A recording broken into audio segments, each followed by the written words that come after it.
नमस्कार विद्यार्थियों। आज का जो हमारा टॉपिक है वो है चुंबकत्व की उत्पत्ति, ओरिजिन ऑफ मैग्नेटिज्म, यानी पदार्थों के अंदर मैग्नेटिज्म किस प्रकार से उत्पन्न होता है, इसके बारे में आज हम इस वीडियो में विस्तार से जानेंगे। तो देखिए, हम जानते हैं कि पदार्थों के सूक्ष्मतम अवयवी कण परमाणु होते हैं और परमाणु के अंदर इलेक्ट्रॉन्स पाए जाते हैं।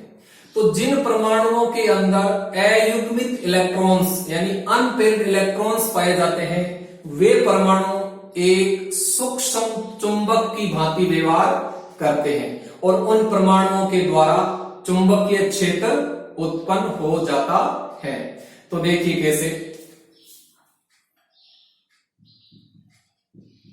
पदार्थों के सूक्ष्मतम अवयवी कण परमाणु होते हैं, ठीक, जिसको हम इंग्लिश में बोलते हैं एटम। परमाणु के अंदर इलेक्ट्रॉन्स पाए जाते हैं, इलेक्ट्रॉन्स, और परमाणु के अंदर जो इलेक्ट्रॉन्स होते हैं, प्रत्येक इलेक्ट्रॉन्स दो प्रकार की गति करते हैं, यानी प्रत्येक इलेक्ट्रॉन है वो दो प्रकार की गति करते हैं। एक तो होती है स्पिन मोशन और एक होती है ऑर्बिटल मोशन। स्पिन मोशन यानी चक्रण गति, और दूसरी होती है ऑर्बिटल मोशन, जिसको हम बोलते हैं कक्षीय गति। तो प्रत्येक इलेक्ट्रॉन दो तरह की गति करते हैं। अब देखो, स्पिन मोशन क्या होती है। देखो, प्रत्येक इलेक्ट्रॉन अपने अक्ष पर घूमता रहता है, तो अपने अक्ष पर घूमने की जो गति होती है उस गति को हम स्पिन मोशन यानी चक्रण गति कहते हैं। अब देखो, इसके अलावा इलेक्ट्रॉन क्या करते हैं कि प्रत्येक इलेक्ट्रॉन अपने अक्ष पर घूमने के साथ साथ न्यूक्लियस यानी नाभिक के चारों ओर भी घूमता रहता है। तो नाभिक के चारों ओर घूमने की जो गति होती है उस गति को हम बोलते हैं ऑर्बिटल मोशन यानी कक्षीय गति। तो देखो, परमाणु में उपस्थित प्रत्येक इलेक्ट्रॉन दो प्रकार की गति करते हैं, एक तो स्पिन मोशन और एक होता है ऑर्बिटल मोशन। इन गतियों के कारण परमाणु के अंदर मैग्नेटिक फील्ड उत्पन्न हो जाता है। मैग्नेटिक फील्ड यानी चुंबकीय क्षेत्र उत्पन्न हो जाता है। इस चुंबकीय क्षेत्र का जो मेजरमेंट है वो चुंबकीय आघूर्ण यानी मैग्नेटिक मोमेंट के रूप में किया जाता है। यानी जो चुंबकीय क्षेत्र उत्पन्न होता है उस चुंबकीय क्षेत्र का जो मेजरमेंट है वो मैग्नेटिक मोमेंट के रूप में किया जाता है। मैग्नेटिक मोमेंट यानी चुंबकीय आघूर्ण के रूप में चुंबकीय क्षेत्र का मेजरमेंट करते हैं। अब देखो, ये जो चुंबकीय आघूर्ण है, ये जो मैग्नेटिक मोमेंट है, ये दो प्रकार के होते हैं। एक होता है स्पिन मैग्नेटिक मोमेंट और एक होता है ऑर्बिटल मैग्नेटिक मोमेंट, यानी स्पिन मैग्नेटिक मोमेंट, जिसको हम म्यू एस नामक संकेत के द्वारा प्रदर्शित करते हैं, और एक होता है orbital magnetic moment, orbital magnetic moment, जिसको हम म्यू एल नामक संकेत के द्वारा प्रदर्शित करते हैं। देखो, इलेक्ट्रॉन्स की स्पिन मोशन के कारण, यानी जो इलेक्ट्रॉन्स होते हैं, जब इलेक्ट्रॉन्स स्पिन मोशन करते हैं, चक्रण गति करते हैं, तो स्पिन मोशन के कारण जो मैग्नेटिक मोमेंट उत्पन्न होता है उसे हम स्पिन मैग्नेटिक मोमेंट यानी चक्रण चुंबकीय आघूर्ण कहते हैं। और इलेक्ट्रॉनों की ऑर्बिटल मोशन के कारण जो चुंबकीय आघूर्ण उत्पन्न होता है उसे हम ऑर्बिटल मैग्नेटिक मोमेंट यानी कक्षीय चुंबकीय आघूर्ण कहते हैं। अब देखो पदार्थ का जो टोटल मैग्नेटिक मोमेंट होता है वह टोटल मैग्नेटिक मोमेंट इन दोनों मैग्नेटिक मोमेंट के योग के बराबर होता है, यानी म्यू टोटल यानी सकल चुंबकीय आघूर्ण या टोटल मैग्नेटिक मोमेंट, जो टोटल मैग्नेटिक मोमेंट है वो स्पिन मैग्नेटिक मोमेंट यानी म्यू एस तथा orbital magnetic moment mu L के योग के बराबर होता है। ठीक, अब देखिए पदार्थ का जो टोटल मैग्नेटिक मोमेंट की वैल्यू जो हमें प्राप्त होती है वह वैल्यू वास्तव में अयुग्मित इलेक्ट्रॉनों के कारण प्राप्त होती है, न कि युग्मित इलेक्ट्रॉनों के कारण। यानी जो टोटल मैग्नेटिक मोमेंट हमें प्राप्त होता है वह टोटल मैग्नेटिक मोमेंट वास्तव में अनपेयर्ड इलेक्ट्रॉन्स के कारण प्राप्त होता है, न कि पेयर्ड इलेक्ट्रॉन्स के कारण। देखो ऐसा क्यों होता है? देखो ऐसा इसीलिए होता है कि जो इलेक्ट्रॉन युग्मित अवस्था में होते हैं तो युग्मित अवस्था में उपस्थित इलेक्ट्रॉनों के द्वारा जो चुंबकीय आघूर्ण उत्पन्न होते हैं वे चुंबकीय आघूर्ण आपस में एक दूसरे के द्वारा निरस्त हो जाते हैं। इसीलिए जो इलेक्ट्रॉन पेयर्ड अवस्था में होते हैं यानी जो युग्मित अवस्था में होते हैं उन इलेक्ट्रॉनों के द्वारा उत्पन्न चुंबकीय आघूर्णों का जब योग करते हैं तो उनका जो योग है वो हमें शून्य प्राप्त होता है। इसीलिए हमें किसी भी पदार्थ का जो टोटल मैग्नेटिक मोमेंट की वैल्यू प्राप्त होती है वह वास्तव में अयुग्मित इलेक्ट्रॉनों की स्पिन मोशन एवं ऑर्बिटल मोशन के कारण उत्पन्न चुंबकीय आघूर्ण के कारण होता है। तो अब देखो मान लीजिए दो इलेक्ट्रॉन्स हैं, इस तरह से दोनों इलेक्ट्रॉन युग्मित अवस्था में है। ठीक, तो अब इस इलेक्ट्रॉन के कारण, क्योंकि ये इलेक्ट्रॉन स्पिन मोशन और ऑर्बिटल मोशन करेगा तो इन दोनों गतियों के कारण मैग्नेटिक मोमेंट उत्पन्न होगा। इसी प्रकार से दूसरा इलेक्ट्रॉन है जो विपरीत चक्रण वाला है, यह इलेक्ट्रॉन भी दो तरह की गति करेगा तो इस इलेक्ट्रॉन की दोनों गतियों के कारण मैग्नेटिक मोमेंट उत्पन्न होगा।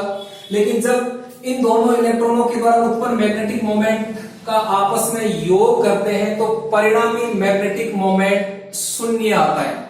तो इसीलिए जो इलेक्ट्रॉन युग्मित अवस्था में होते हैं उन इलेक्ट्रॉनों के द्वारा उत्पन्न चुंबकीय आघूर्ण का जो योग है वो शून्य होता है।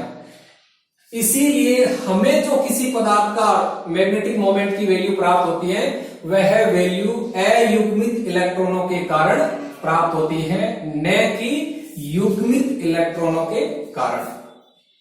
अब देखिए जो टोटल मैग्नेटिक मोमेंट है इस टोटल मैग्नेटिक मोमेंट का मान ज्ञात करने के लिए हम दो तरह के फॉर्मूले काम में लेते हैं। तो ये दो प्रकार के फॉर्मूले कौन से हैं देखो।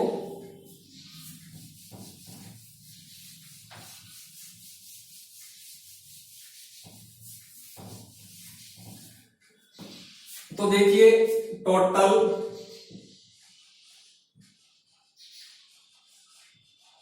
मैग्नेटिक मोमेंट यानी टोटल मैग्नेटिक मोमेंट का मान ज्ञात करने के लिए हम दो तरह के फॉर्मूले काम में लेते हैं। अब देखिए दो प्रकार के फॉर्मूले कौन से, एक तो है spin only formula, spin only formula, और एक दूसरा फॉर्मूला होता है Russell Sanders formula, Russell Sanders formula. तो दो तरह के फॉर्मूले काम में लिए जाते हैं। अब मेन बात यह है कि स्पिन ओनली फॉर्मूले का उपयोग कब करेंगे और रसेल सैंडर्स फॉर्मूले का प्रयोग कब करेंगे, तो ये ध्यान से समझिए। देखो जब अनपेयर्ड इलेक्ट्रॉन्स यानी अयुग्मित इलेक्ट्रॉनों की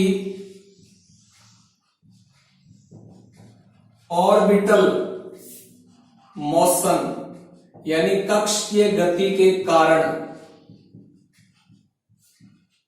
उत्पन्न मैग्नेटिक मोमेंट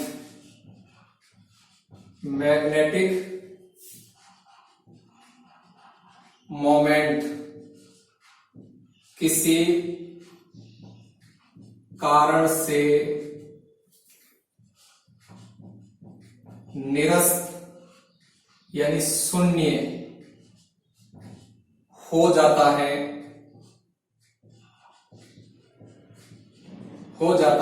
तब हम मैग्नेटिक मोमेंट की जो वैल्यू है वो स्पिन ओनली फॉर्मूले के द्वारा ज्ञात करते हैं। क्योंकि जब अयुग्मित इलेक्ट्रॉनों की ऑर्बिटल मोशन के कारण उत्पन्न मैग्नेटिक मोमेंट किसी कारण से शून्य हो जाता है या निरस्त हो जाता है, तो उस कंडीशन में पदार्थ का जो मैग्नेटिक मोमेंट होता है वह वास्तव में अयुग्मित इलेक्ट्रॉनों की स्पिन मोशन के कारण उत्पन्न स्पिन मैग्नेटिक मोमेंट ही होता है, और जिसका जो मान है वो हम स्पिन ओनली फॉर्मूले के द्वारा ज्ञात करते हैं। जैसे transition metal complexes, transition metal complexes, इन जो संक्रमण धातु संकुल यौगिक होते हैं, इन संकुल यौगिकों में जो अनपेयर्ड इलेक्ट्रॉन्स होते हैं वे कम गहराई में होने के कारण लिगेंडों के अधिक संपर्क में रहते हैं। तो जब ये इलेक्ट्रॉन्स अयुग्मित इलेक्ट्रॉन्स लिगेंडों के अधिक संपर्क में रहते हैं तो ऐसी स्थिति में क्या होता है कि अनपेयर्ड इलेक्ट्रॉन्स की कक्षीय गति के कारण जो चुंबकीय आघूर्ण उत्पन्न होता है वह चुंबकीय आघूर्ण लिगेंडों के द्वारा निरस्त हो जाता है, और ऐसी स्थिति में केवल अयुग्मित इलेक्ट्रॉनों की स्पिन मोशन के कारण उत्पन्न जो मैग्नेटिक मोमेंट होता है वही पदार्थ का टोटल मैग्नेटिक मोमेंट होता है। तो जिसका मान देखो जो है वो ओनली स्पिन फॉर्मूले के द्वारा, स्पिन ओनली फॉर्मूले के द्वारा ज्ञात करते हैं। अब देखो स्पिन ओनली फॉर्मूला क्या होता है, तो देखो स्पिन ओनली फॉर्मूला होता है म्यू स्पिन बराबर अंडर रूट में 4s s+1, ये है spin only formula, spin only formula. अब देखो यहां s क्या है, यहां s है total spin quantum number, total spin quantum number, total spin quantum number. ठीक, अब देखो s का मान कैसे निकालते हैं, s का मान निकाला जाता है ny2 से, और n क्या है, n है नंबर ऑफ अनपेयर्ड इलेक्ट्रॉन्स यानी अयुग्मित इलेक्ट्रॉनों की संख्या, नंबर ऑफ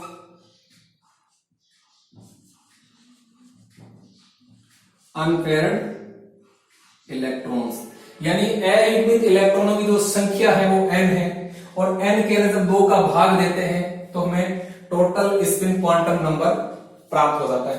तो यदि हम इस फॉर्मूले के अंदर s का मान रख दें यानी s बराबर ny2 रख दें तो देखो ये फॉर्मूला क्या हो जाता है, तो म्यू स्पिन बराबर अंडर रूट में n+2 ये फॉर्मूला आता है। ठीक, तो स्पिन ओनली फॉर्मूला भले तो इसका यूज करो भले इसका यूज करो, एक ही बात है, दोनों में मैग्नेटिक मोमेंट की वैल्यू सेम ही आएगी। ठीक है, यहाँ s के रूप में हमने मान रखा है और यहाँ n के रूप में मान रखा है। n है वो है अयुग्मित इलेक्ट्रॉनों की संख्या और s है टोटल स्पिन क्वांटम नंबर है, तो ये हो गया स्पिन ओनली फॉर्मूला। ठीक, अब देखो दूसरा फॉर्मूला है वो रसेल सांडर्स फॉर्मूला। देखो इस फॉर्मूले का यूज उस समय किया जाता है जब पदार्थ में उपस्थित अयुग्मित इलेक्ट्रॉनों की स्पिन मोशन एवं ऑर्बिटल मोशन दोनों के कारण उत्पन्न चुंबकीय आघूर्ण का टोटल मैग्नेटिक मोमेंट में योगदान होता है। तब हम टोटल मैग्नेटिक मोमेंट का जो मान है वो रसेल सैंडर्स फॉर्मूले के द्वारा ज्ञात करते हैं। यानी जब टोटल मैग्नेटिक मोमेंट में अनपेयर्ड इलेक्ट्रॉन्स की स्पिन मोशन एवं ऑर्बिटल मोशन दोनों के कारण उत्पन्न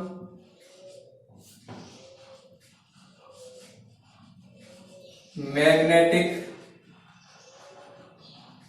मोमेंट का योगदान होता है, तब हम रसेल सैंडर्स फॉर्मूले के द्वारा टोटल मैग्नेटिक मोमेंट का मान प्राप्त करते हैं। जैसे inner transition metal complexes,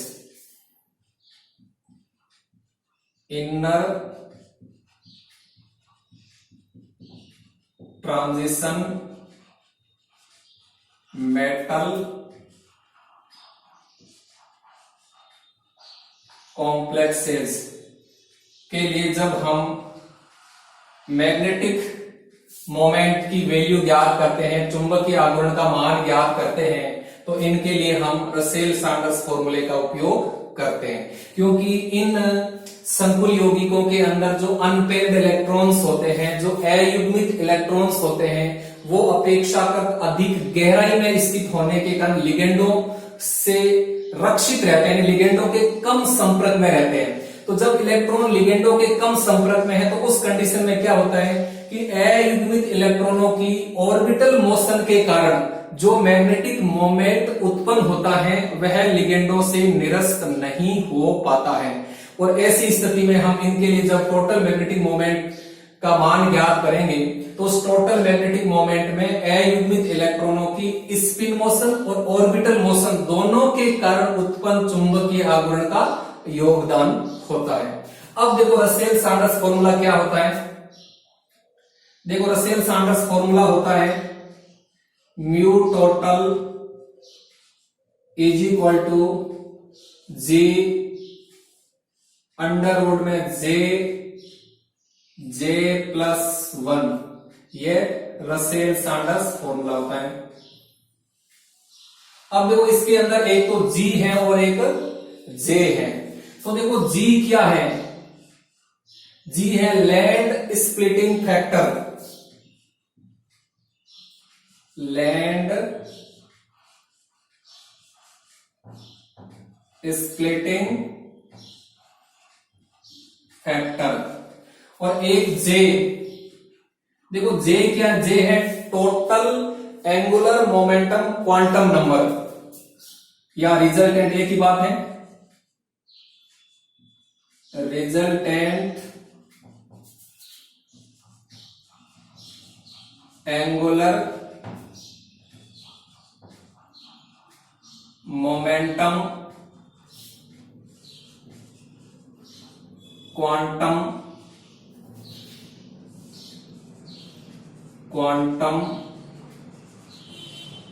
number. ठीक, resultant angular momentum quantum number वो है जे और जी है लैंड स्प्लिटिंग फैक्टर। अब हम देखते हैं कि जी और जे का मान किस प्रकार से निकाला जाता है, वो देखिए।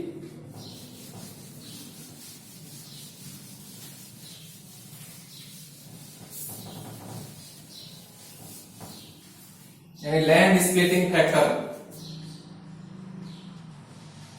लैंड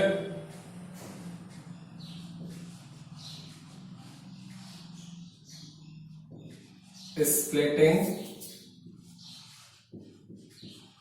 फैक्टर, जिसको हम जी नामक संकेत से शो करते हैं। तो देखो जी का मान ज्ञात करने के लिए हम एक फॉर्मूला काम में लेते हैं, यानी लैंड स्प्लिटिंग फैक्टर का मान ज्ञात करने के लिए विशेष प्रकार के फॉर्मूले का उपयोग किया जाता है। वो फॉर्मूला क्या होता है आपको याद रखना है, जी बराबर 1 प्लस एस प्लस 1 प्लस जे प्लस 1 माइनस एल प्लस 1 बटा 2 जे प्लस 1। ये फॉर्मूला काम में लिया जाता है लैंड स्प्लिटिंग फैक्टर का मान ज्ञात करने के लिए। अब देखो इस फॉर्मूले के अंदर देखो एस, एल और जे तीन पद है, इनका मान देखो कैसे निकालते हैं, इनका क्या अर्थ है। देखो एस का अर्थ है total spin angular momentum quantum number, यानी total spin angular momentum quantum number, total spin angular momentum quantum number, या हम शॉर्ट में वैसे भी कह सकते हैं टोटल स्पिन क्वांटम नंबर। ठीक, एल बराबर क्या होता है, total orbital angular momentum quantum number, जिसको हम शॉर्ट में टोटल ऑर्बिटल क्वांटम नंबर भी कहते हैं, टोटल ऑर्बिटल क्वांटम नंबर, या हम इसको ऐसे भी कह सकते हैं टोटल ऑर्बिटल एंगुलर मोमेंटम। ठीक, अब जे बराबर क्या होता है, जे बराबर होता है resultant angular momentum quantum number, resultant angular momentum quantum number. ठीक, तो एस, एल और जे ये तीन पद होते हैं लैंड स्प्लिटिंग फैक्टर का मान ज्ञात करने के लिए काम आने वाले सूत्र के अंदर। ठीक, अब देखो एस, एल और जे की वैल्यू कैसे निकाली जाती है वो देखिए।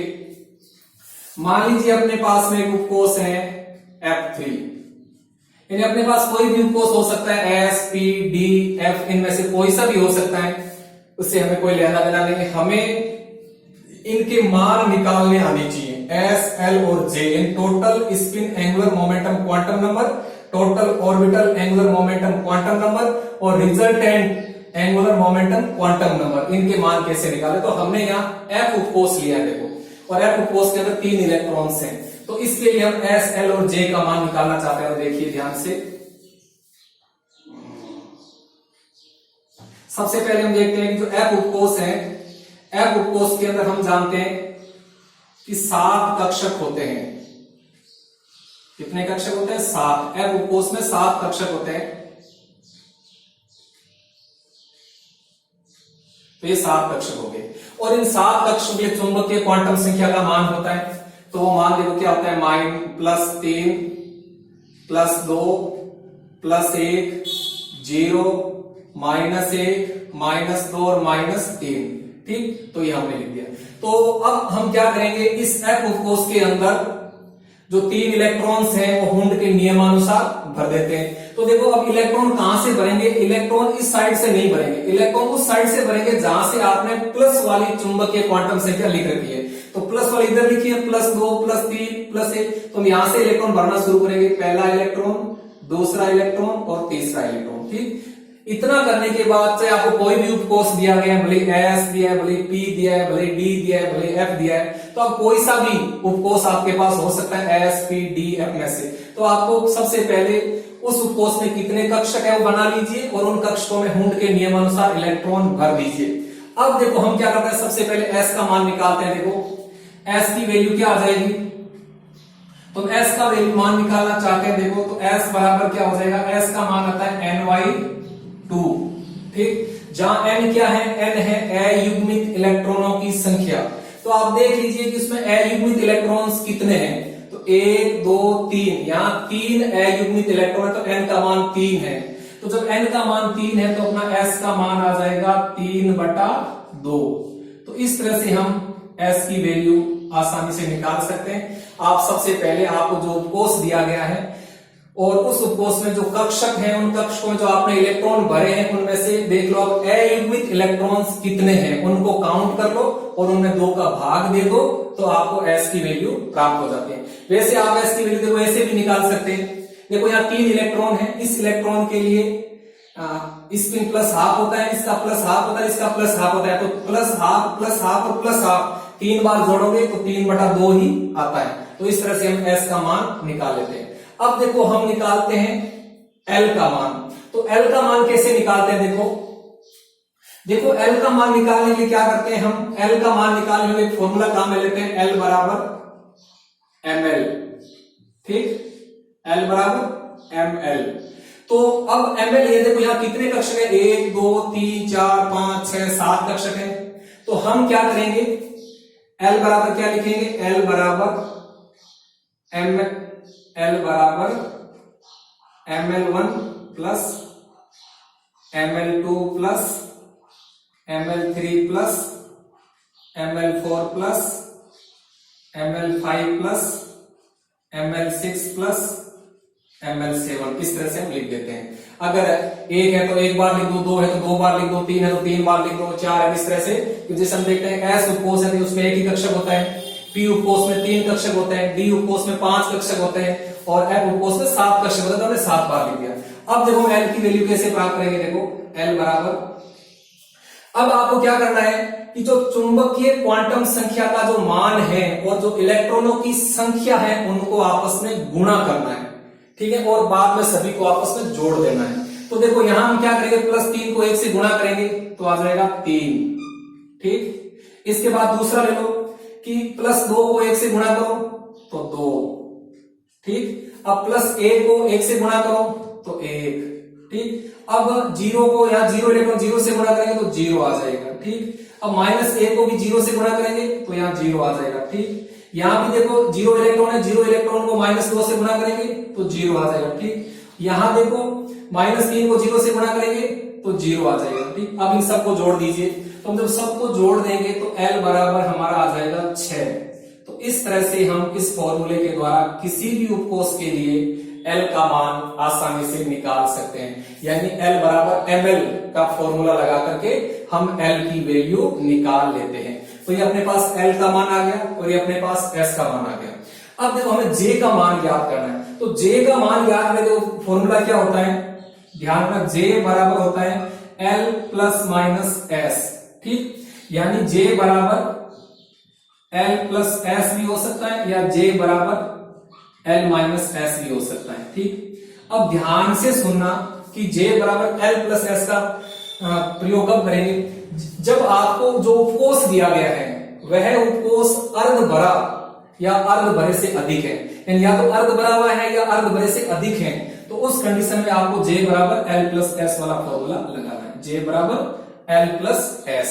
और जब आपको जो उपकोष दिया गया है वो अर्ध भरे से कम है, तो उस कंडीशन में आपको J बराबर L - S वाला फॉर्मूला लगाना है। तो यहां देखो आपको F उपकोष दिया गया है और F उपकोष में हम जानते हैं कि अधिकतम 14 इलेक्ट्रॉन होते हैं और यहाँ 3 इलेक्ट्रॉन है, तो F उपकोष यहाँ अर्ध भरे से कम है।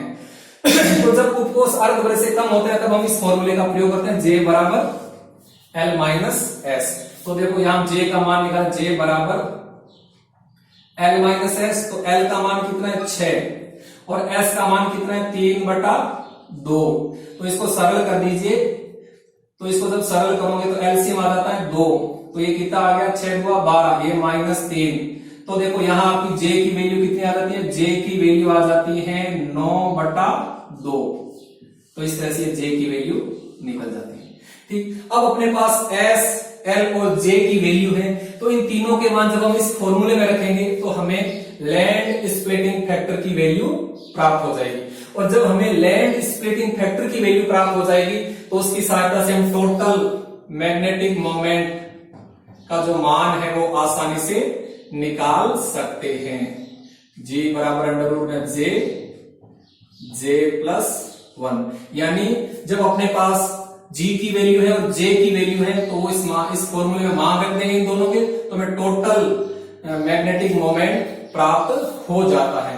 तो इस प्रकार से आज हमने इस वीडियो के अंदर यह जाना कि पदार्थों में मैग्नेटिज्म किस प्रकार से उत्पन्न होता है और उत्पन्न मैग्नेटिज्म का हम मेजरमेंट किस प्रकार से करते हैं, यानी मैग्नेटिक मोमेंट का मान ज्ञात करने के लिए हम कौन कौन से फॉर्मूले काम में लेते हैं, इसके बारे में आज हमने पढ़ा। आपको समझ में आया होगा। अब आप आज के असाइनमेंट के रूप में एक क्वेश्चन नोट कीजिए। उस क्वेश्चन के दो भाग है। पहला भाग लिखिए, लैंड स्प्लिटिंग फैक्टर का सूत्र दीजिए। लैंड स्प्लिटिंग फैक्टर का सूत्र दीजिए। और इसी में दूसरा भाग लिखिए, दूसरा भाग ले लीजिए F5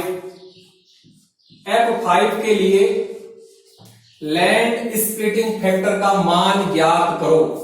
F5 के लिए लैंड स्प्लिटिंग फैक्टर का मान ज्ञात करो। तो आप इस फॉर्मूले से ज्ञात कर लेना। धन्यवाद, थैंक यू।